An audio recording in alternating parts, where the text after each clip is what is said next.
डरावनी रातें YouTube channel पर आपका स्वागत है। भूत प्रेत पिशाच और शैतानों की रोमांचक कहानियां आपको इस चैनल पर सुनने को मिलती हैं। अगर आपको ऐसी ही वीडियोस देखना पसंद है तो हमारे इस चैनल को सब्सक्राइब करना ना भूलें। तो हेडफोन लगा लें, कमरे की लाइट्स ऑफ कर लें, क्योंकि ये वक्त हो रहा है डरने का।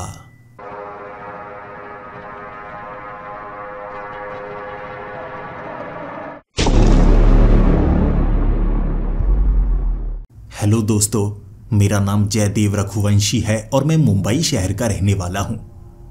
पेशे से मैं एक आर्ट कलेक्टर हूं। मैं पुरानी चीजें संभाल कर रखता हूं। आपको लग रहा होगा कि आर्ट कलेक्टर पुरानी पेंटिंग्स खरीदते हैं, महंगे घर में रहते हैं और दीवारों पर उन पेंटिंग्स को पूरा दिन ताकते रहते हैं। जब कोई मेहमान आता है तो वो कहते हैं ये पेंटिंग इतने लाख की, वो पेंटिंग इतने लाख की। ऐसा नहीं है। आर्ट कलेक्टर पुरानी चीज़ों को इकट्ठा करना पसंद करते हैं, ऐसी चीज़ें जो इतिहास से जुड़ी हों। इतिहास में ऐसे लोग रहे हैं जो बड़े महान थे। आप उन्हें अच्छे कामों के लिए महान कह सकते हैं या बुरे कामों के लिए महान कह सकते हैं, लेकिन उनसे जुड़ी हुई चीज़ें बड़ी महंगी होती हैं और मैं ऐसी चीज़ें इकट्ठा करना पसंद करता हूँ। जब मैं 18 साल का हुआ था तब मेरे पिता ने एक पुरानी घड़ी मुझे गिफ्ट की थी। मुझे कहा था ये बहुत महंगी है और मैं सोच में पड़ गया था ये कैसे हो सकता है, नई घड़ी से पुरानी घड़ी ज़्यादा महंगी कैसे हुई। और मेरे पिता ने समझाया था इतिहास बहुत बड़ी चीज़ है जो किसी भी चीज़ की कीमत बढ़ा सकता है। तभी से मुझे पुरानी चीज़ें पसंद आने लगी और मैं बन गया एक आर्ट कलेक्टर। मैंने कुछ पेंटिंग्स भी खरीदी, पुरानी और ऐसी चीज़ें जिसे कोई हाथ लगाना तक पसंद नहीं करता, कह सकते हैं शापित चीज़ें। जब पहली बार मेरा सामना एक प्रेतात्मा से हुआ था, मैं कई रातों तक सो नहीं पाया था। मुझे लग रहा था वो प्रेतात्मा मुझे मार डालेगी। जब मुझे नींद आएगी ऐसा सपना आएगा कि मैं उठ नहीं पाऊंगा। उसके बाद मैंने एक नया तरीका ढूंढा। जिस चीज़ से आप डरते हैं, अगर आप उसका सामना करें तो जिंदगी भर उससे दोबारा डर नहीं लगता। आपको इतना पता चल जाता है उसका सामना कैसे करना है, फिर डर खत्म। और भूत प्रेत जब आपके काबू में आ जाते हैं ना, उनसे जुड़ी हुई चीज़ें भी आपके काबू में आ जाती हैं और फिर उन्हें महंगे में बेचा जा सकता है। शुरू में मैं शापित चीज़ें खरीदता था, फिर उनसे जुड़ी हुई प्रेतात्माएं या श्राप उसकी जानकारी इकट्ठी करता था। धीरे धीरे प्रेतों को कैसे भगाना है, चुड़ैलों को खत्म कैसे करना है, डायनों को कहाँ पर ढूंढना है, क्योंकि उनके पास कीमती चीज़ें होती हैं। मैं ये काम करने लगा और ऐसा करते करते मुझे 12 साल बीत चुके हैं।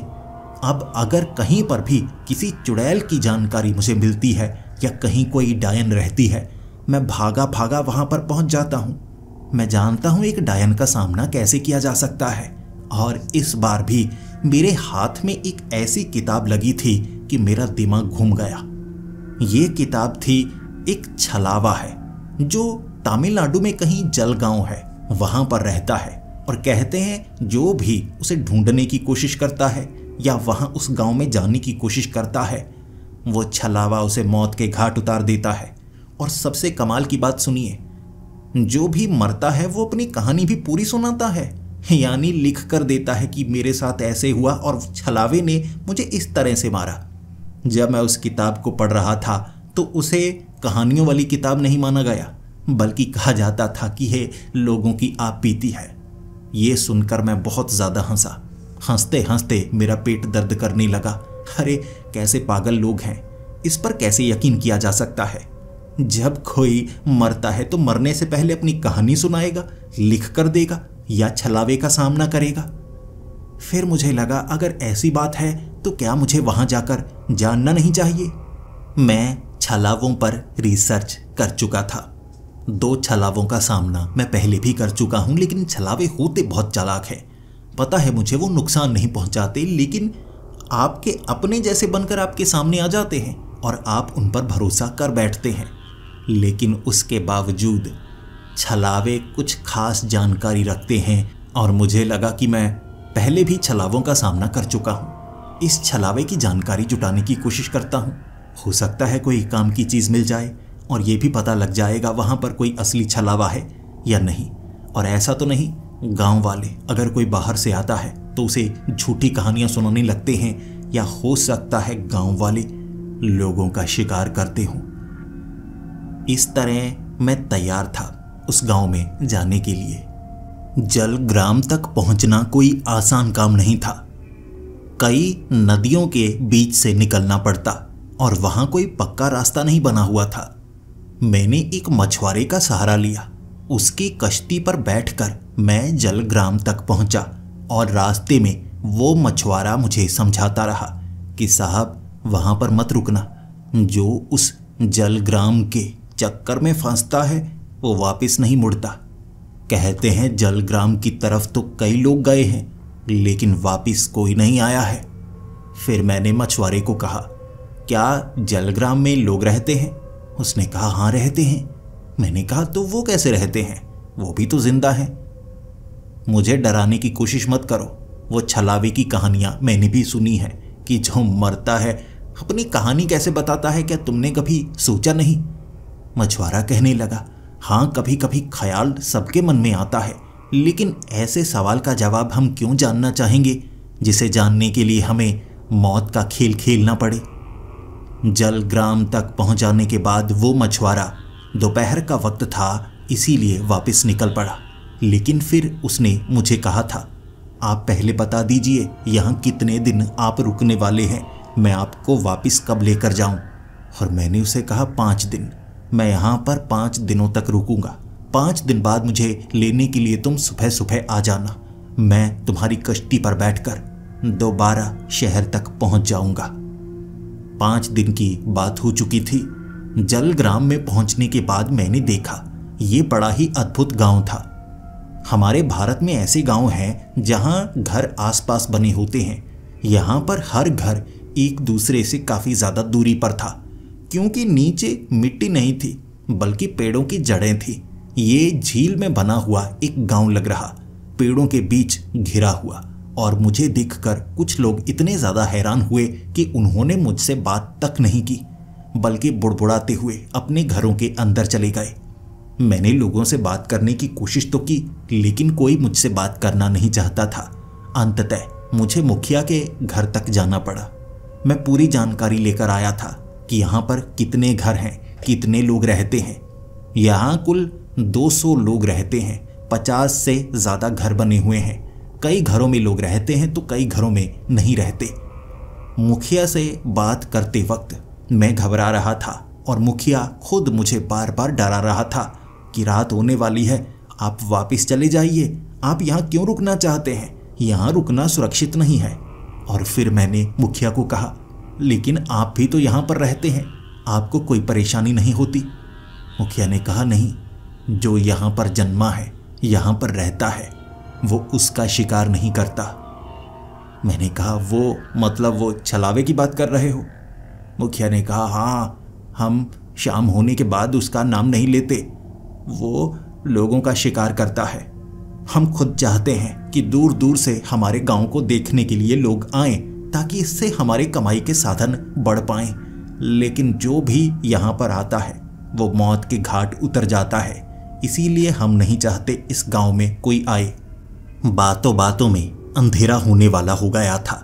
फिर मुखिया ने मुझे कहा, अब आप यहाँ पर आए हैं तो हमारे मेहमान हैं, आपको रुकने के लिए एक घर दे दिया जाएगा, लेकिन एक बात की शिकायत मत कीजिएगा, आपको अपना खाना खुद जुटाना होगा, जैसे भी इकट्ठा कर सकते हैं। मैं आपको सलाह दूंगा कहाँ से आप खाना ला सकते हैं, बनाना आपको खुद होगा, लेकिन आपसे बात कोई नहीं करेगा।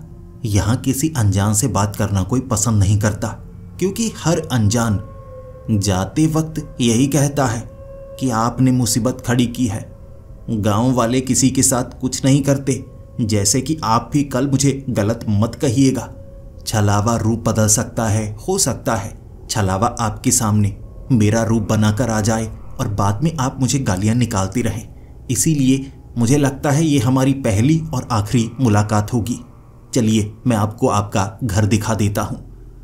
मुखिया की बातें सुनकर सच में लग रहा था जैसे यहाँ छलावा रहता है और लोगों को मारता है, लेकिन मुझे शुरू से ही शक हो रहा था।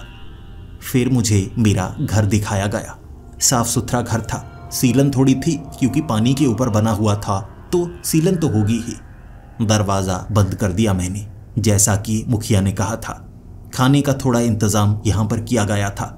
मुझे बता दिया गया था कि सब्ज़ी वगैरह किस जगह उगाई जाती है, लेकिन मुझे उखाड़ कर खुद लानी होगी। फलों के पेड़ कहाँ पर हैं, लेकिन अगर मैं कुछ रुपए दूं तो यहाँ कुछ गांव वाले मिल जाएंगे जो बिना बात किए मेरी मर्जी की चीज़ मुझे दे दिया करेंगे। पैसों की कमी तो मेरे पास थी ही नहीं, यानी अब खुद सब्जी खाना जुटाने की कोई परेशानी नहीं होगी। गांव वाले ये काम कर देंगे बिना बात करे। उस रात मैं उसी घर में था और रात के वक्त आसपास के घरों से अजीब आवाज़ें आती रहीं, जैसे लोग लकड़ी लेकर दीवारों पर मार रहे हों, शोर मचा रहे हों। लेकिन वो शोर क्यों मचा रहे थे मैं नहीं जानता था। दिन के वक्त मैंने लोगों से पूछा। मुखिया ने मुझसे बात करने से साफ मना कर दिया। मुझे वो किसी तरह की कोई जानकारी देना नहीं चाहता था। फिर मैं अपने घर में वापस आया और सोचने लगा, सुबह का वक्त है, खाने की कोई परेशानी होगी नहीं। वो मुझसे बात करना पसंद नहीं करते, लेकिन अगर मैं कुछ बोलूं, पैसे देकर बोलूं, तो वो काम वो कर देते हैं। जैसे कि मुझे नाश्ता मिल चुका है, तो बैठे बैठे मैंने नाश्ता किया और फिर सोचने लगा, अब आगे क्या करूं, किस तरफ जाऊं। मुझे कोई जानकारी देने वाला भी नहीं है। घर से बाहर निकला था, घूमने लगा था। गांव कितना बड़ा है ये देखना चाहता था। तो गांव के घरों को देखते देखते कब मैं गांव से बाहर निकल गया मैं जान ही नहीं पाया। यहाँ पर एक सादी लकड़ी की सड़क बनी हुई थी। झील के ऊपर जड़ों को लपेटकर सड़क का आकार दिया गया था और इस तरह से उस पर चलते चलते मैं गांव से बाहर निकल गया। एक सीध में जाने वाला वो रास्ता पूरी तरह से साफ था। ये कुदरती रास्ता कहलाया जा सकता था। चलते चलते थोड़ा थक गया तो मैं एक पुल के पास अपनी टांगे लटकाकर नीचे से बह रही नदी को देख रहा था। तभी मुझे एक अजीब सी रिफ्लेक्शन नजर आई। ये नदी का पानी पूरी तरह से साफ था और बड़ा शांत था। मैं इस नदी के पानी में खुद को देख पा रहा था, लेकिन उस नदी के पानी में मुझे मेरे पीछे खड़ा एक बच्चा नजर आया। उसे देखकर मैं डर गया। जैसे ही मैंने पीछे मुड़कर देखा, मेरे पीछे कोई नहीं था। फिर मैंने दोबारा नदी में देखा तो वो बच्चे की परछाई या रिफ्लेक्शन मुझे दोबारा नजर नहीं आया, लेकिन मैं थोड़ा सा घबरा गया था। फिर मैंने आसमान की तरफ देखा। ये सुबह का वक्त था। वैसे ऐसी घटनाएं रात के वक्त होती हैं, दिन के वक्त नहीं होती, लेकिन फिर भी मैं थोड़ा सतर्क रहना चाहता था। मैंने अपनी कलाई पर बंधा वो काला धागा दोबारा चेक किया कि कोई भूत प्रेत मुझे नुकसान ना पहुंचाए, इसीलिए मुझे ध्यान रखना होगा। आधे घंटे तक मैं वहां पर बैठा रहा। फिर दोबारा मैं वापस आने लगा। गांव में लोगों से बात करने की कोशिश करूंगा। इस बार कीमत बढ़ाऊंगा। जिससे मैं खाना लेने के लिए जाता हूं ना, वो छोटी सी सब्जी की दुकान लगा कर रखता है। अगर मैं उसे कुछ रुपए दूंगा तो यकीनन वो मुझसे बात करेगा। मैं चीज़ के रुपए नहीं दूंगा, बातों के रुपए दूंगा। और ऐसा मैं कई इलाकों में कर चुका हूं। लोगों की ईमानदारी उनकी कीमत से बयां होती है। कुछ लोग खुद को ईमानदार कहते हैं। ये तब तक होता है जब तक कीमत बढ़ाई ना जाए। मैं गांव में वापस आ गया। दोपहर का वक्त होने वाला था। जैसे ही मैं अपने घर के अंदर गया, जो भी मुझे खाना दिया गया था, जो मैंने सुबह खरीदा था और नाश्ते में खाया भी था, सोचा था दोपहर को भी वही खा लूंगा, क्योंकि उसकी मात्रा काफ़ी ज़्यादा थी। सारा का सारा खाना सड़ चुका था, जैसे उसमें काले रंग की काई आ चुकी हो। इसे देखने के बाद मैं क्या करता? मैंने उसे पानी में बहा दिया और फिर मैं उसी आदमी के पास गया एक छोटा बर्तन लेकर कि तुमने मुझे खराब खाना खिला दिया। सुबह मैंने ज़्यादा ध्यान नहीं दिया, शायद सुबह भी खराब खाना होगा, लेकिन स्वाद में तो मुझे कोई फ़र्क नज़र नहीं आया था। मैंने उस आदमी के सामने जाकर वो बर्तन को रखा और फिर उसे कहा, जी आपने जो खाना दिया था वो खराब तो नहीं दिया था, देखिए अब जाकर मैंने चेक किया तो खाना खराब लग रहा है। उसने मेरी तरफ देखा तक नहीं बल्कि दूसरी तरफ मुंह घुमाकर सर हिला दिया। मैंने कहा, जी बात तो करनी होगी ना आपको, आपने मुझे खराब खाना दिया है। देखिए, मैं बात करने के आपको 100 रुपए दे सकता हूँ। 100 रुपए की बात सुनकर उसने मुंह घुमाया और फिर मेरे करीब आकर कहने लगा, देखिए मैं आपसे बात नहीं कर सकता। गांव में नियम है, किसी अनजान से बात नहीं करनी है। ये हमारे लिए नहीं है, ये आपके लिए है। जितने लोग आपसे बात करेंगे आप उतने ज़्यादा भ्रमित होंगे। उस छलावे के चक्कर में आप उतने बुरी तरह से फंसेंगे। फिर मैंने उस आदमी के हाथ में 500 रुपए रखे और फिर उसे कहा, मैं तुम पर यकीन करता हूँ, तुम कोई छलावे नहीं हो और मैंने छलावे का सामना पहले भी किया है। उनकी कमज़ोरी मैं जानता हूँ, इसीलिए कम से कम मुझसे बात तो करो। क्या तुमने ये खराब खाना दिया था? उसने कहा, जी नहीं, जो भी बाहर से आता है उसका खाना एक ही समय टिकता है, बाद में खराब हो जाता है। आपके होंठों से लगने के बाद खाना 1 दिन तक टिक ही नहीं सकता, वो खराब होगा ही। यहाँ कुछ ऐसा ही होता है। मैंने कहा, ये अनजान की बात नहीं है, मुझे लगता है यहाँ नमी बहुत ज़्यादा है तो खाना खराब हो जाता होगा। तब उस आदमी ने कहा, ये देखिए जी, वही बर्तन, कल मैंने ताज़ी सब्जी बनाई थी, अब भी यहाँ पर वैसी की वैसी है। ना मैंने गर्म की है ना कुछ और किया, लेकिन जिस बर्तन में आपको डालकर दी थी, देखिए कैसे काई आई हुई है। ये इस कारण हुआ क्योंकि आप इसे लेकर गए। अगर आप इस सब्जी को लेकर जाएंगे, अपने घर में रखेंगे, तो शाम तक ये सब्जी भी खराब हो जाएगी। मेरी बात पर यकीन नहीं तो ये लीजिए बर्तन, मैं आपको मुफ्त में ये सब्जी देता हूँ। उस आदमी ने 500 रुपए लेने से मना कर दिया। उसने कहा, मैं बात करने की कीमत नहीं लेता, लेकिन अगर आप मुझ पर भरोसा करते हैं तो मैं आपसे बात कर सकता हूँ। फिर क्या था, गांव की पूरी सच्चाई जानने का मौका मुझे मिल चुका था, लेकिन उस आदमी ने मुझे खास तौर पर कहा कि यहाँ आकर बात मत कीजिए। ऐसा करते हैं, मैं शाम के वक्त आपके घर के अंदर आऊँगा, किसी को पता नहीं लगना चाहिए। वैसे भी घर दूर दूर है और आपकी तरफ कोई देखना पसंद नहीं करता। मैं घर के अंदर आऊँगा, आपसे बात करूँगा, लेकिन ध्यान रखिएगा, मैं आपको एक खास शब्द बोलूँगा। वो शब्द है नदी का पानी। आप मुझसे पूछिएगा खास शब्द कौन सा है, मैं कहूँगा नदी का पानी। अगर मैंने ये शब्द का इस्तेमाल नहीं किया, समझ लीजिएगा कोई और आया है। ये तो समझ में आ गया ना आपको? ये शब्द मैंने आपके कान में बोला है ताकि कोई और सुन ना सके, हमारा कोड वर्ड। मैं मुस्कुराया और फिर मैंने सोचा, कैसे गवार लोग हैं। चलो ठीक है, अगर तुम्हें लगता है इससे सब कुछ ठीक होगा तो कोई बात नहीं। वैसे भी छलावे दिन के वक्त ऐसा नहीं करते, तो ये शाम को आएगा, मैं डरूंगा नहीं। मैं अपने घर में जा चुका था। दिन के वक्त गांव में घूमा और शाम के वक्त वो आदमी घर के अंदर आया। मेरे सामने खड़ा मेरे चेहरे को ताके जा रहा था। मैंने तब उसे कहा, कोड वर्ड बताओ। उसने कहा, नदी का पानी। मैं कब से चाहता था कि आप मुझसे पूछें। अगर आप छलावा होते तो ये नहीं बोलते। छलावा गांव वालों को परेशान तो नहीं करता, लेकिन अगर कोई बाहरी आया हो उसे फंसाने के लिए गांव वालों का इस्तेमाल भी करता है। आपने कोड वर्ड बोल दिया, यानी आप वो बाहर से आए हुए परदेसी हैं।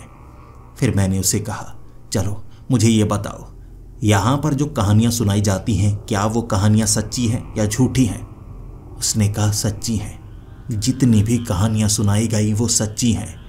छलावा खुद वो नोटबुक हमें देकर जाता है जिसमें जिसे उसने मारा होता है, उसने अपनी कहानी खुद लिखी होती है। ये छलावा करता है जी। मैंने तब उस सब्जी वाले को कहा, ये तो बड़ी अजीब बात है, सुनने में इस पर यकीन नहीं होता। कोई इंसान अपनी कहानी क्यों लिखेगा? तब उसने कहा, जी जब छलावा आपकी गर्दन पर चाकू रखे हुए हो और आपको कहे कि कहानी लिखो, तो आप कहानी लिखेंगे या नहीं लिखेंगे? आपने वो कहानियां पढ़ी नहीं है? हर एक कहानी में वो छलावे ने अलग तरकीब अपनाई, सामने वाले को फंसाया, फिर तड़पाया। कैसे मारा आप कहानियों में जान सकते हैं। फिर मैंने उस सब्जी वाले से पूछा, तो मुझे ये बताओ, मैं उस छलावे को कहाँ से ढूंढ सकता हूँ, कैसे ढूंढ सकता हूँ? उसने कहा, साहब कैसी बातें कर रहे हो, आपको उससे दूर रहना चाहिए। तब आप 4-5 दिन यहाँ पर रहेंगे और आपको कुछ नहीं होगा। लेकिन अगर आप उसे ढूंढने के लिए खुद गए, फिर तो आप मौत के मुंह में चले जाएंगे ना। मैंने उसे कहा, वो मेरे ऊपर है, तुम मुझे बताओ मैं उसे आसानी से कैसे ढूंढ सकता हूं। तो उस सब्जी वाले ने मुझे बताया कि वो जो पुल है ना, आप उस पुल पर चलते चले जाइए, वहां पर आपको एक नदी मिलेगी और ध्यान दीजिएगा नदी के साथ साथ एक छोटा सा रास्ता भी बना हुआ है। अब झील हर जगह नहीं है, कई जगह मिट्टी ऊपर की तरफ उठी हुई है। आपको उस पगडंडी पर चलना है और आगे कुछ पत्थर मिलेंगे। कहते हैं उन पत्थरों के ऊपर चेहरे बने हुए हैं और उस जगह सबको वो छलावा नजर आता है। फिर मैंने उससे पूछा, वो कब नजर आता है? क्या दिन के वक्त नजर आता है या रात को नजर आता है? तो उस सब्जी वाले ने कहा, दिन हो या रात, एक छलावे के लिए हर समय, हर मौसम, हर वक्त एक जैसा ही होता है। ये कहकर वो सब्जी वाला वहां से जा चुका था और मुझे लगा अगर ऐसी बात है तो मैं उस जगह दिन के वक्त जाऊंगा, देखूंगा वहां पर कुछ मिलता है या नहीं। अगर सच में वो पत्थरों पर उकेर कर आकृतियां बनाई गई हैं तो मैं उसे अपने घर में रख सकता हूं और हर किसी को ये बताऊंगा। ये वो जलग्राम जहां पर एक छलावा रहता है जो लोगों को मार डालता है, मैं ये पत्थर वहां से लेकर आया हूं। ये सोचकर मैं उस पुल के सहारे नदी तक पहुंच चुका था। उसके बाद एक तरफ मुझे उठी हुई मिट्टी नजर आई। ये एक पगडंडी जैसी थी जिस पर मैं चल सकता था। झील में अगर आपको मिट्टी नजर आ जाए तो ये अच्छी निशानी होती है। फिर मैं उस मिट्टी पर चलता गया। जैसे ही मैं थोड़ा आगे पहुंचा था, मेरे पैर मिट्टी में धंसने लगे। मिट्टी थोड़ी गीली होगी, शायद पानी इस तरफ भी आया होगा, लेकिन मेरे पैर धंसते जा रहे थे। इससे पहले कि मैं नीचे ज्यादा धंसता, किसी ने मुझे कंधे से पकड़ा और पीछे खींचना शुरू कर दिया। मैंने जब पीछे मुड़कर देखा, ये गांव वाला कोई आदमी लग रहा और फिर उसने मुझे कहा था, साहब यहाँ से निकलो, फंस जाओगे। किस तरफ जा रहे हो? मौत को दावत देना चाहते हो क्या? मैंने वहीं से देख लिया कि आप पुल से नीचे उतरे हैं। आपके साथ भी बिल्कुल वैसा ही हो रहा है जैसा बाकियों के साथ हुआ। उस तरफ मत जाइए। उसने मुझे खींचा और दोबारा वो मुझे पुल तक ले आया। फिर मैंने उससे पूछा, आखिर तुम कौन हो? उस आदमी ने अपना परिचय दिया। वो यहाँ पर नाव बनाता है और नाव बनाकर वो यहाँ से कभी कभी पास के गांव में नाव बेच कर भी आता है और उसे पता है यहाँ पर वो छलावा कैसे फंसाता है। उसने मुझे कहा, आपने किससे बात की? आपने किससे बात की जिसने आपको इस जगह जाने के लिए कहा? मैंने कहा, मैंने सब्जी वाले से बात की थी। तब उसने कहा, जी सब्जी वाले से दोबारा पूछ लीजिएगा, यकीनन आपको छलावे ने बहकाया है। छलावा रूप बदल कर आता है और लोगों को उस तरफ जाने के लिए कहता है। उस तरफ मत जाइएगा। जो भी उस तरफ गया है उसके बाद उसके साथ बहुत बुरा हुआ। वहाँ पर कुछ तो ऐसा है जहाँ से वो अपने शिकार को बहलाना फुसलाना शुरू कर देता है। और यहाँ पर रहना है तो किसी पर भरोसा नहीं करना है, चाहे वो सब्जी वाला हो या मैं हूँ या मुखिया है, कोई लड़की, कोई बूढ़ा, किसी पर यकीन मत कीजिए। आपको अगर कुछ जानना है, कुछ देखना है तो खुद जानिए। अगर कोई आपको कुछ कहे उसका उल्टा कीजिए ताकि आप फंसे ना। फिर उसने इशारा करके कहा, वो देखिए मिट्टी कैसे नीचे की तरफ धंस रही है। आप ज्यादा समय वहां पर रहते तो आप नीचे धंस सकते थे। उसकी ये बात मेरी समझ में आ चुकी थी और मैं बहुत ज्यादा कंफ्यूज था। बात तो उसकी सही है। पहले भी तो छलावे मेरे सामने आए, उन्होंने रूप बदला, लेकिन वो कमजोर होते हैं और आंखों से पहचाने जा सकते हैं। वो आदमी छलावा नहीं था जिसने मुझसे बात की। वो सब्जी वाले से जाकर बात करनी होगी। मैंने सब्जी वाले से बात की और वो कह रहा था वहां पर पत्थर हैं। फिर मैंने उसे कहा, मुझे वो नाव बनाने वाले ने कहा कि वहां पर तो बुरी घटनाएं होती हैं। सब्जी वाला थोड़ा सा घबरा चुका था। फिर हाथ जोड़कर कहने लगा, जी यहाँ हर जगह उसने जाल बिछाए होते हैं, मुझे क्या पता। अब उस जगह जाने के रास्ते में भी उसने कोई जाल बिछा दिया होगा तो मैं क्या कर सकता हूँ। मुझे उस आदमी पर थोड़ा थोड़ा शक होने लगा, लेकिन फिर सब्जी वाले ने कहा, जी वो नाव बनाने वाला, जो पिछली बार यहाँ पर एक टूर गाइड आया था जो कह रहा था मुझे जंगलों के बारे में बहुत पता है, ज़्यादातर वो उस नाव वाले के साथ रहा था। फिर वो नाव वाला उसे ऐसी ऐसी जगह लेकर जाता था। एक बार तो वो उसे कहीं लेकर नहीं गया और ये नाव वाला यहीं पर घूम रहा था। मुझे शक था आज तेरे साथ वो गाइड क्यों नहीं है। उसने कहा उसने नाव बनवाई है, उसे कुछ रुपए दिए, फिर वो नाव लेकर खुद ब खुद चला गया और आज तक हमने उस आदमी को कभी नहीं देखा। यह नाव वाला गड़बड़ वाला लगता है। उसकी बातें सुनने के बाद सब्जी वाले पर शक तो हो रहा था, लेकिन उस नाव वाले पर भी मुझे शक होने लगा। यानी उसकी बात सही थी, मुझे किसी पर यकीन नहीं करना है। क्या पता छलावा किसका रूप बनाकर आया हो। लेकिन इतना तो है, ना इस सब्जी वाले की आंखें फड़क रही हैं और ना ही पहले जब मुझे वहां से वो नाव वाले ने नाव वाले ने मुझे बचाया था तब उसकी आंखें फड़क रही थी। ये दोनों छलावे नहीं हो सकते, ये दोनों गांव वाले हैं। फिर मुझे जो जो मिला मैं सबूत के तौर पर इकट्ठा करने लगा और अपने उस घर में लाकर रखने लगा। शाम तक मैं सोचने लगा था, एक दिन बीत चुका है, 4 दिन यहां पर मैं और बिताऊंगा और अब तक कुछ खास हाथ नहीं लगा है। लेकिन मुझे क्यों शक हो रहा है, यहां जो होता है उसे कोई छलावा नहीं करता। गांव वाले आपस में मिलकर लोगों को बेवकूफ तो नहीं बनाते, ऐसा तो नहीं ये किसी के साथ कुछ कर देते हैं और फिर सारा का सारा इल्ज़ाम ये छलावे पर लगा देते हैं। ऐसे कई गांव की जानकारी है मेरे पास जहां पर अगर कोई भूला भटका जाए तो गांव वाले मिलकर उसे मौत के घाट उतार देते हैं और बाद में उसकी लाश तक नहीं मिलती। ऐसा ना हो छलावे का नाम लेते लेते ये गांव वाले लोगों का शिकार करते हों। इसीलिए वो बात बिल्कुल सही थी जो नाव वाले ने कही थी, जो सब्जी वाले ने कही थी। यकीन नहीं करना है, अब मैं थोड़ा ध्यान रखूंगा। अगर मुझे कहीं पर 1 से 2 लोग छिपकर आसपास घूरते हुए नजर आए तो मैं उनसे दूरी बनाने की कोशिश करूंगा और हमेशा मेरे पास एक चाकू रहना चाहिए। अगर मुसीबत पड़ गई तो बचने के लिए कुछ तो होना चाहिए ना। उस शाम तक मैंने किसी से बात नहीं की। मैं बिल्कुल शांत रहा, गांव में घूमता रहा, ये देखता रहा कि कौन क्या कर रहा है। अगर मुझे जरा सा भी शक होता कि कोई जानबूझकर दिखावा कर रहा है मैं उसे डायरी पर नोट जरूर करता। लेकिन मैं अपनी कहानी लिखने वाला नहीं था, ये कोई बताने वाली बातें थी। चुपचाप घूमता रहा और जैसे ही अंधेरा हुआ मैं घर के अंदर आ गया। घर के अंदर आने के बाद मैंने चिटिकनी लगाई, उसके बाद एक भारी ड्रॉअर को दरवाजे के आगे रख दिया।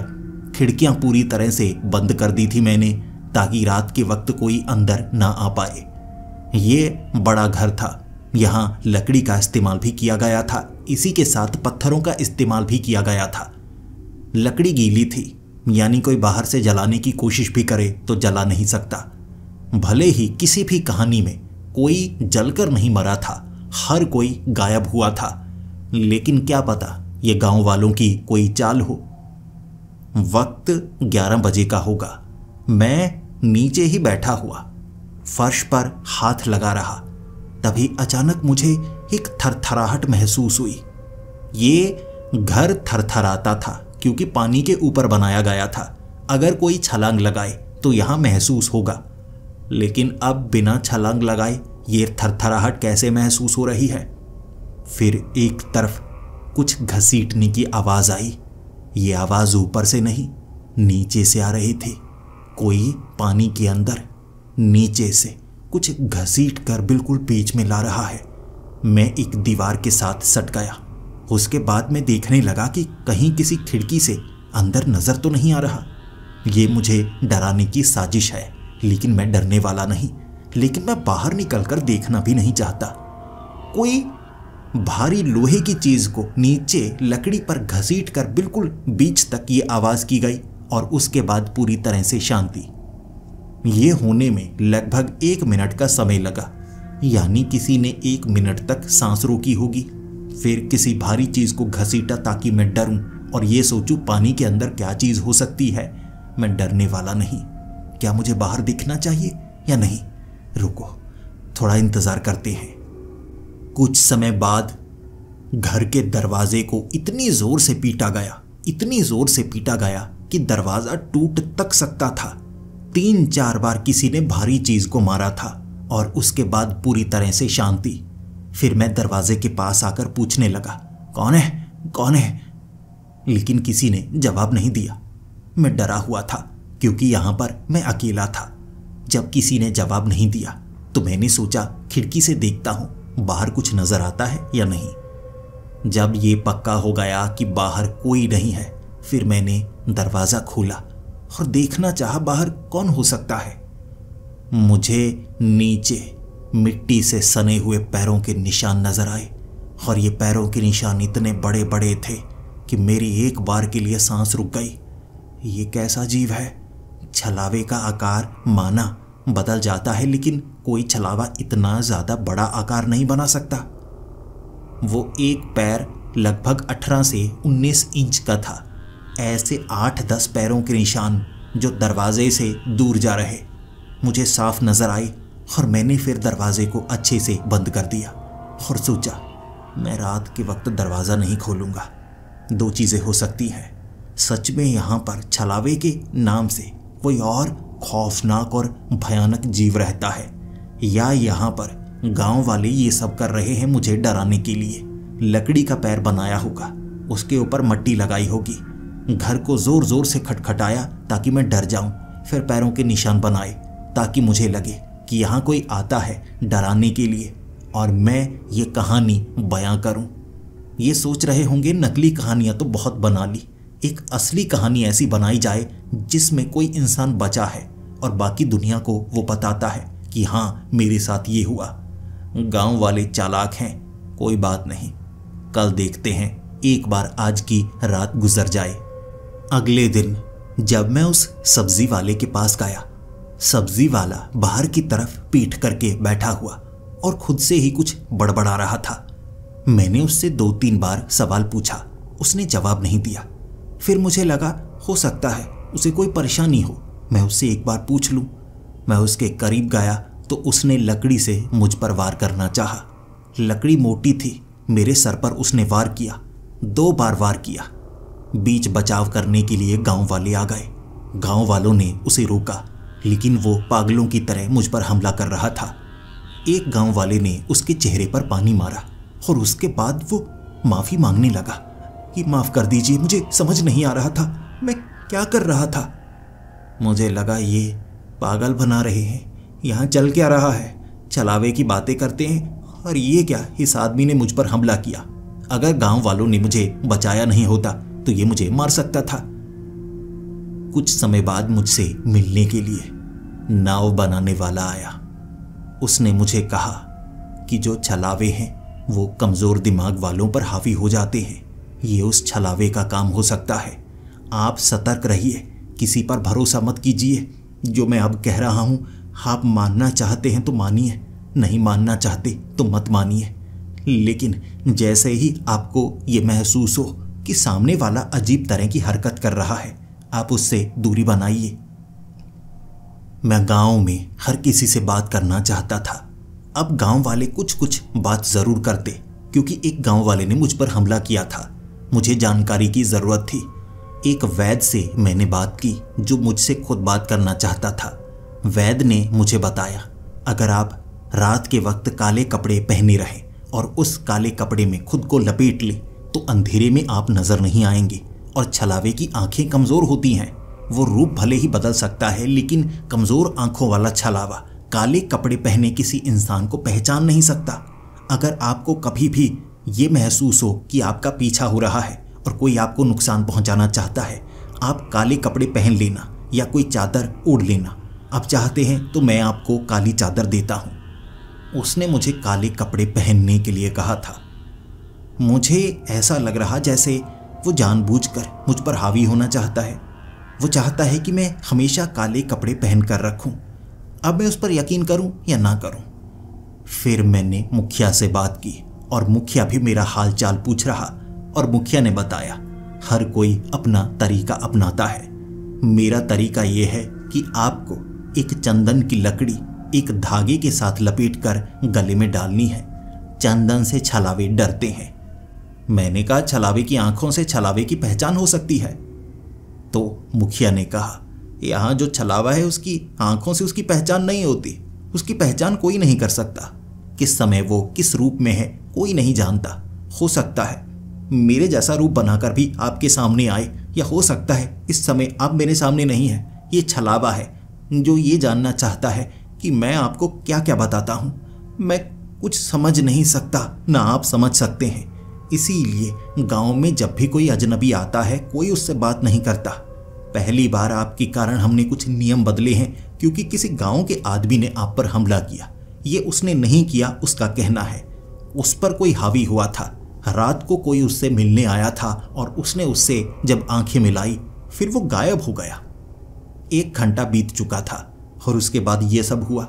उसका मानना है कि किसी ने उसके शरीर पर काबू कर लिया था और उससे ये करवाया। मुखिया की बातें भी मुझे कंफ्यूज कर रही। मैंने यहाँ पर 3 दिन बिता दिए थे और अब तक मेरी समझ में कुछ नहीं आया था। शुरू में मुझे लग रहा था कि गांव वाले मिले हुए हैं। बीच बीच में मुझे ये भी लगा यहाँ कोई जीव हो सकता है। अब ऐसा लग रहा था यहाँ कुछ भी हो सकता है। लेकिन मुझे कोई काम की चीज़ तो अब तक नहीं मिली। जिस चीज़ के लिए मैं यहाँ पर आया हूँ, मान लो कि मैं यहाँ से जिंदा बचकर बाहर भी निकल जाता हूँ और असल में एक छलावे से बच जाता हूँ, तो मेरे हाथ क्या लगा? मैं चाहता हूँ कम से कम मेरे हाथ कुछ तो लगे जो कीमती हो, जो उस छलावे से जुड़ा हुआ हो। जलग्राम का छलावा।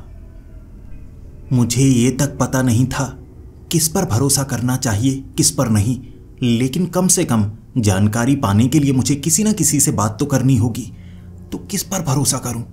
मुखिया पर करूं, नाव बनाने वाले पर करूं, सब्जी वाले पर करूं, या उस वैद्य पर करूं? तो मैंने सोचा एक बार उस नाव बनाने वाले ने मेरी मदद की है, दूसरी बार भी सब्जी वाले के बारे में सच मुझे उसने बताया था। कई बार वो मुझे सचेत कर चुका है। बाकी तो अलग अलग बातें करते रहते हैं। ये गांव वाले जानबूझकर हो सकता है लोगों को बहकाते हैं, लेकिन वो नाव वाला बिल्कुल सही है। वो नाव बनाकर नाव को बेचने के लिए शहर की तरफ भी जाता है। वो इनकी तरह अंधविश्वास में ज़्यादा यकीन नहीं करता होगा। उससे बात करूंगा। रात के वक्त मैंने नाव वाले को अपने घर के अंदर बुलाया। उस नाव वाले ने कहा था, साहब मैं घर के बाहर खड़ा रहता ना, आप अंदर से बात करते। इतना भरोसा सही नहीं है साहब, मुझ पर भरोसा मत कीजिए इतना। ऐसा ना हो कि वो छलावा मुझ पर हावी हो जाए और मैं आपको नुकसान पहुंचाऊं। दूरी बनाकर रखिए मुझसे। उसने खुद को एक कमरे में बंद कर लिया। उसके बाद मुझे कहने लगा, बाहर से आप दरवाज़ा लगा लीजिए, कुंडी लगाइए, फिर हम बात करेंगे। मैंने ऐसा किया और फिर वो मुझे बताने लगा, साहब मुझे एक ऐसी जगह पता है जहाँ से हो सकता है छलावा आता हो। मैं वहाँ पर गया हूँ, लेकिन मैं नहीं चाहता कि आपको उस जगह के बारे में बताऊं। हो सकता है आप वहाँ पर जाएं और वहाँ से वापस ना आएं। मैंने इसकी जानकारी पहले कभी किसी को नहीं दी है। मैं उससे जानना चाहता था वो जगह के बारे में। यहाँ से नाव बनाने के बाद अगर हम एक बड़े बरगद के पेड़ के पास जाएं जो पानी में लगा हुआ है, वो बरगद का पेड़ का तना इतना ज़्यादा मोटा है, कह सकते हैं कि एक घर के बराबर। उस नाव बनाने वाले ने कहा कि उसने छलावे को कई बार वहाँ पर देखा है। छलावा गुर्राता है, लेकिन क्योंकि गांव में रहने वाले लोगों को वो नुकसान नहीं पहुंचाता। हो सकता है यहाँ की ज़मीन से कोई ना कोई सच जुड़ा हो जो वो गांव वालों को नुकसान नहीं पहुंचाता। चाहे जितने भी अंधेरे में कोई गांव वाला उसके सामने हो, वो खुद भाग जाता है। किसी चीज़ से वो डरता है। मैंने उस नाव बनाने वाले को कहा, क्या तुम मुझे उस जगह लेकर जाओगे? देखो अपने बचने के लिए मैं गले में चंदन भी डाल लूँगा, काला कपड़ा लपेट भी लूँगा, और मेरे पास कुछ और तरीके हैं। छलावे कमज़ोर होते हैं, सामने से तो वो वार करेगा नहीं। तुम मेरा साथ दोगे? नाव बनाने वाले ने कहा, साहब मैं तो आपका साथ दे दूंगा, लेकिन अगर उसने आपको नुकसान पहुंचाया तो? मैंने कहा वो मैं खुद देख लूँगा। अगर छलावे का घर है तो मैं देखना चाहूँगा, वहाँ कीमती चीज़ मिल सकती है। तब उस आदमी ने कहा था, साहब कल सुबह चलेंगे हम। रात के अंधेरे में वहां जाना खतरे से खाली नहीं होगा। और आप किसी को इस बारे में बताइएगा मत। अगर आपको किसी पर पूरा भरोसा हो उसे ही बताना। मैं यकीन तो किसी पर नहीं करता था। मैंने उस सब्जी बेचने वाले को, वैद को, मुखिया को इसके बारे में बताया कि मैं उस बरगद के पेड़ को देखने के लिए जा रहा हूँ। ये नहीं बताया कि मुझे इसके बारे में नाव बनाने वाले ने बताया है।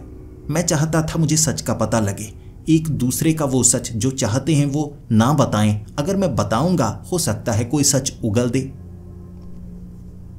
हम उसी नदी तक पहुंचे थे। उसी नदी में नाव बनाने वाले ने अपनी नाव डाल दी थी। वो मेरा इंतजार कर रहा था। जब मैं वहां पर पहुंचा, पीछे से उस सब्जी वाले ने मुझ पर हमला कर दिया। उसकी आंखें बंद थी, जैसे वो सोया हुआ हो। बंद आंखों से वो मुझ पर हमला कर रहा। आंखें खोलकर देखता मैं कहां पर हूं और उसके बाद वो हमला करता। ये बड़े अजीब तरीके से हमला करने की तकनीक थी। लेकिन नाव वाले ने मुझे पकड़ा, उसे धक्का दिया और नदी में गिरा दिया। फिर वो कहने लगा, जल्दी निकलिए, जल्दी निकलिए। हो सकता है आपको रोकने की कोशिश वो छलावा कर रहा हो। अगर आप जो जानते हैं वो बात सच है तो छलावे कमज़ोर होते हैं। सीधे तौर पर वो वार नहीं करेगा। किसी को अपने काबू में करके वो वार कर सकता है। जब वो नाव के चप्पू चला रहा था, वो सब्जी वाला पीछे गुर्रा रहा था। उसके बाद उस नाव वाले ने कहा, साहब मुझे डर लग रहा है। अगर वो मुझ पर हावी हो गया और मैंने आप पर हमला करना शुरू कर दिया तो क्या करेंगे? मैंने तब उसे कहा, देखो, अगर वो तुम पर हावी हो गया, मैं समझने की कोशिश करूंगा कि तुम्हारी हरकतें कैसी हैं। तुम कुछ अजीब व्यवहार तो करोगे ना, जैसे सब्जी वाला कर रहा है। वो छलावा आंखों में आंखें डालकर आपको अपने कब्जे में कर लेता है। तो बचने का तरीका यह है कि तुम उसकी आंखों की तरफ मत देखना और ना तुम मेरी आंखों की तरफ देखना। हम जब भी बात करेंगे हमारा मुंह दूसरी तरफ होना चाहिए। नाव वाला बात मान चुका था। अब वो मुझे लेकर गया उस बरगद के पेड़ के पास। इतना बड़ा बरगद का पेड़ मैंने जिंदगी में कभी नहीं देखा था। उस बरगद के पेड़ के पास एक सीढ़ी बनी हुई थी, फट्टा बना हुआ था और बरगद के पेड़ के ऊपर घर बना हुआ था और घर का आकार बहुत ही अजीबोगरीब था। बरगद के पेड़ के पीछे भी बड़ा घर देखा मैंने, जिसे वो बरगद का पेड़ छिपाए हुए था। और तब उस नाव वाले ने कहा, साहब इस हिस्से को तो मैंने भी नहीं देखा। मैं उसके साथ बरगद के पेड़ के पीछे गया उस घर को देखने के लिए। और तब मेरे सर पर किसी ने वार किया था। मेरे सर पर ये जोरदार वार था, जिसके बाद मैं शायद बेहोश हो गया। कुछ समय बाद जब मुझे होश आया, मैं एक कुर्सी पर बैठा था। मेरी टांगें उस कुर्सी से बंधी थी, मेरे हाथ भी उस कुर्सी से बंधे थे। मैं उस कुर्सी पर बैठा, सामने टेबल और उसके सामने एक और कुर्सी, और उस पर वो नाव बनाने वाला बैठा हुआ था। मैं उसकी तरफ देख रहा। खोलो मुझे, खोलो। क्या क्या तुमने मुझे बांधा है? वो हंसकर कहने लगा, हाँ, आपको यहां लाने में थोड़ी परेशानी जरूर हुई। आपका भरोसा जीतना कोई आसान काम नहीं था। आप हर किसी पर शक कर रहे थे, लेकिन आखिरकार मैंने आपका भरोसा जीत लिया। मैंने उसे कहा, छलावा, छलावा तुम पर हावी हो चुका है। खोलो मुझे, कोशिश करो जागने की। उसने अपनी बड़ी बड़ी आंखें खोली और फिर कहने लगा, छलावा मुझ पर हावी नहीं हुआ है। वो तो मैं ही हूं जो सबको हिप्नोटाइज करता है, जो ऐसा माहौल बनाता है ये लगे छलावा था। जब मैं किसी को काबू में कर लेता हूं, उससे कुछ भी करवा सकता हूं। गांव का वो कोई आदमी नहीं है जो मेरे वश से बाहर रह पाए, लेकिन मैं उसका इस्तेमाल तभी करता हूं जब मुझे जरूरत हो। मैंने कहा, तो तुम छलावे के लिए काम करते हो? उसने कहा, आप समझ क्यों नहीं रहे? यहां पर कोई छलावा नहीं है, यहां पर मैं हूं। अब जानना चाहोगे यहां मैं क्या करता हूं? उसने वो कमरे के 5 दरवाजे खोले। एक दरवाजे में सूखी हड्डियां बाजुओं की, दूसरे दरवाजे के पीछे टांगें थीं, एक दरवाजे के पीछे सर था, एक दरवाजे के पीछे धड़ था और एक दरवाजे के पीछे छोटे छोटे पत्थर लग रहे। मैं उसकी तरफ घूरने लगा। वो क्या है? उसने कहा, आंखें। मुझे आंखें इकट्ठा करना भी बहुत ज्यादा पसंद है। और फिर वो मेरे सामने बैठा। मेरी टांगें कांप रही, मेरे हाथ कांप रहे। फिर उसने कहा, अपनी कहानी लिखो, जो जो हुआ पूरी कहानी लिखो। इसमें मुझे विलन बनाओ कि मैं चलावा, जो एक नाव बनाने वाले का रूप धारण करके तुम्हारे सामने आया और तुम्हें फंसाया। ये कहने की जरूरत नहीं है कि ये कोई छलावा ही था। मेरा नाम लो मेरा नाम, लिखो कहानी। मैं तुम्हें वक्त देता हूं, अगले 1 दिन तक तुम इस कहानी को पूरा लिखो। मैंने कहा, मैं कहानी नहीं लिखने वाला। सब समझ गया क्यों यहां पर कहानियां लिखी जाती है। मरने वाला या कहूं गायब होने वाला, तुम उसे काट डालते हो। मैं कहानी नहीं लिखूंगा। उसने मेरे एक हाथ को आगे की तरफ बढ़ाया और उसके पास एक तेज धार चाकू था। मेरी 4 उंगलियां एक हाथ की उसने काट डाली और फिर वो उंगलियां उसने एक प्लेट में डाली और जहां पर बाजुएं पड़ी थी दरवाजा खोलकर वहां मेरी उंगलियां फेंक दी।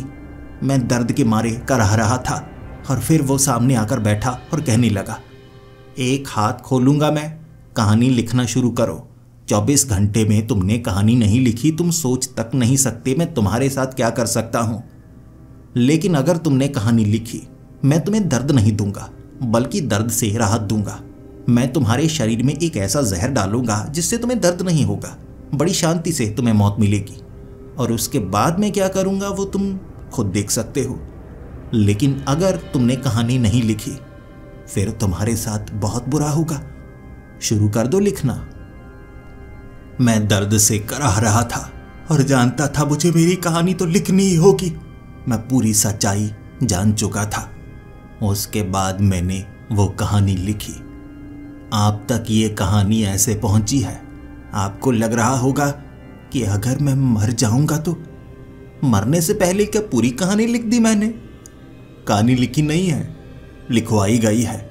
और जब ये कहानी लिखने के बाद मैंने उसके सामने वो कागज के पन्ने रखे थे, उसने कहा, बेहतरीन, ये वाली कहानी भी बेहतरीन है। और फिर उसने अपना रूप बदला। वो नाव बनाने वाला नहीं, वो छलावा ही था और मुझ पर हंसने लगा। और फिर उसने कहा, वाह बेहतरीन कहानी, ये वाली पहले से ज्यादा अच्छी है। मैं हर बार कोशिश करता हूं कुछ अलग बनूं ताकि अलग अलग लोगों पर शक जाता रहे, हर बार कुछ नया। मैंने कहा, छोड़ दो मुझे, छोड़ दो। उसने कहा, डरो मत। वो दरवाजे के पीछे जो बाजुएं, टांगें, आंखें नजर आ रही थीं, मैं तुम्हें काटने वाला नहीं। और अपनी उंगलियां ध्यान से देखो। तुम जब मेरी आंखों में देख रहे थे मैंने तुम्हें हिप्नोटाइज कर लिया था। तुम्हारी उंगलियां काटी नहीं मैंने, तुम्हें लगता रहा कि तुम्हारी उंगलियां कटी हैं। अब चलो, तुम मेरी मर्जी से अपने आप चलोगे। उसने मेरी बाजुओं को खोला, मेरी टांगों को खोला। मैं अपने आप चलने लगा था। समझ ही नहीं पा रहा मेरी टांगें अपने आप कैसे चल रही हैं। और फिर मैं उससे बात कर सकता था। मैंने कहा, तुम क्या करते हो लोगों के साथ? उसने कहा, मैं किसी को मारता नहीं। जितने भी लोग गायब हुए हैं सब जिंदा हैं। आओ तुम्हें उन सब जिंदा लोगों से मिलवाता हूं। और बाहर निकलते ही उसने मुझे रुकने के लिए कहा। कहने लगा, अंधेरा होने दो, अंधेरे में तुम सब समझ जाओगे। और जब अंधेरा हुआ, वो बरगद का जो पेड़ था वो लकड़ी से नहीं बना था, वो इंसानों से बना था। लकड़ी के बीच से मुंह निकल रहे, बाजुएं निकल रही, जैसे हजारों लोगों को आपस में चिपकाया गया हो और पेड़ का आकार दिया गया हो, जो दिन में सन्न हो जाते हैं, पेड़ों जैसे लगते हैं और उनके शरीर के अंदर से पत्तियां निकलती हैं। ताकि एक आकार बने। ये छलावे की ताकत थी और उसने मुझे खुद बताया था। और अब मैं जानता था मेरे साथ क्या होने वाला है। आप सोच रहे होंगे, अगर मैंने उन पन्नों में अपनी पूरी कहानी लिख दी थी तो ये सच्चाई आप तक कैसे पहुंच पा रही है। कुछ पन्ने छिपाकर मैं अपने पास भी रखे हुए था। बन जाऊंगा हिस्सा इस बरगद के पेड़ का, लेकिन इन पन्नों में वो आखिरी हिस्से समाने की कोशिश करूंगा। हो सकता है ये पन्ने कभी किसी के हाथ लगे और ये छलावे की सच्ची कहानी सब तक पहुंच पाए। जलग्राम का वो छलावा हर बार कुछ नया करता है। लोगों को अलग अलग लोगों पर शक होता है, लेकिन वो कहानी बदलता है, अंजाम नहीं। आप भी अगर सोच रहे हैं छलावे से एक बार मिला जाए, जलग्राम के बारे में आपको अगर पता लग ही गया है तो सतर्क रहिएगा। मैं नहीं चाहता कि आप मेरी मदद करो। मैं चाहता हूं आप जिंदा रहो, दूर रहो।